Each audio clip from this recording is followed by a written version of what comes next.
L'Afrique est un continent qui regorge d'une multitude de peuples, de paysages à couper le souffle et d'une faune unique. Malgré tout ce qu'il a à offrir, il a un manque réel d'informations sur les opportunités de voyage. Beaucoup sont portés à croire que c'est impossible et qu'il n'y a rien qui vaille la peine d'effectuer un voyage en Afrique. Et c'est à ce niveau que les blogs pour voyage en Afrique entrent en jeu. Pour certains passionnés de voyage, l'Afrique est une destination de rêve remplie de vie, de faune, d'aventure, de paysages et de charisme.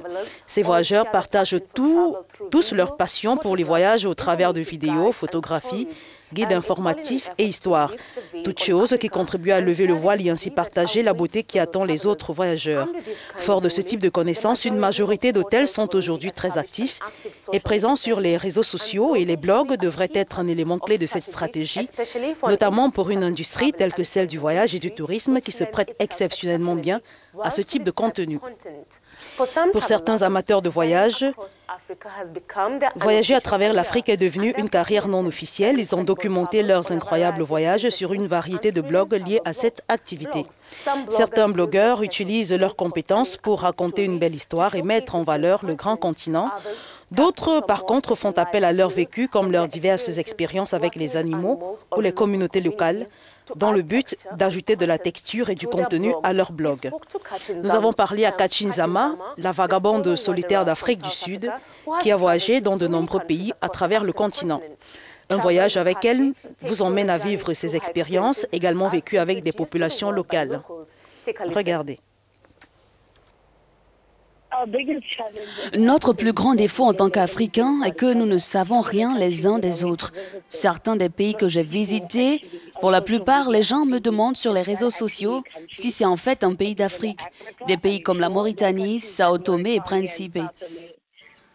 Nous ne savons donc pas grand-chose les uns des autres et le manque d'informations aura tendance à devenir intolérant.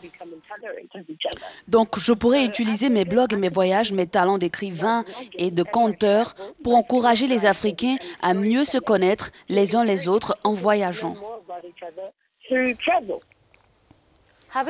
Ayant voyagé dans plus de 30 pays au cours des 4 dernières années, Zama espérait effectuer au moins 50 voyages cette année. L'an dernier seulement, elle a voyagé dans 21 pays et il faut dire que, comme elle, beaucoup de passionnés de voyage font face à plusieurs défis. Le principal défi de voyager en Afrique, pour les Africains, c'est l'obtention d'un visa.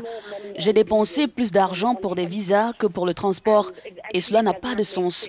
Parce que cela n'a pas de sens que j'arrive au Maroc, je transpire avec 12 autres voyageurs et je suis la seule personne qui a besoin d'un visa pour entrer. Cela n'a aucun sens que je doive faire une demande de visa pour un pays et quand vous arrivez dans ces ambassades, vous êtes vraiment maltraité. C'est comme s'ils vous faisaient une faveur. Ils ne veulent pas que vous veniez dans leur pays. Et j'ai eu des expériences comme ça. Et la seule chose qui décourage les gens à voyager, ce sont les visas. Et j'en ai vu à travers mes voyages.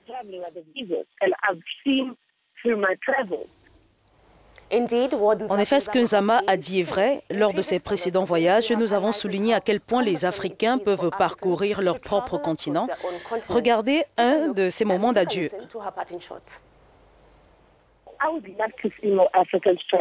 J'aimerais voir davantage d'Africains voyager à travers le continent.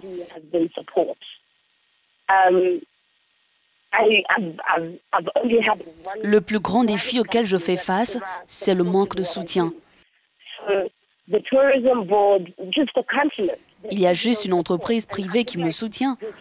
Le continent apporte son soutien à tout le monde et j'ai le sentiment qu'il y a beaucoup à faire pour raconter nos propres histoires africaines. Mais à cause de ce manque de soutien, c'est difficile. J'aimerais voir une Afrique où il est facile pour nous d'aller d'un point A à un point B. Nous avons besoin de raconter nos propres histoires. Les avantages pour faciliter les voyages des Africains en Afrique sont considérables. Ils accroissent les revenus dans le secteur du tourisme, créent des emplois, stimulent la croissance économique et renforcent l'intégration régionale. Il y a beaucoup de preuves que la migration stimule les économies des pays d'accueil. On peut s'attendre à ce que la libre circulation en Afrique améliore les affaires et les investissements, comme l'a montré l'exemple de l'Union européenne. C'est tout pour la rubrique Travel de cette semaine. Très bonne suite des programmes et à la semaine prochaine.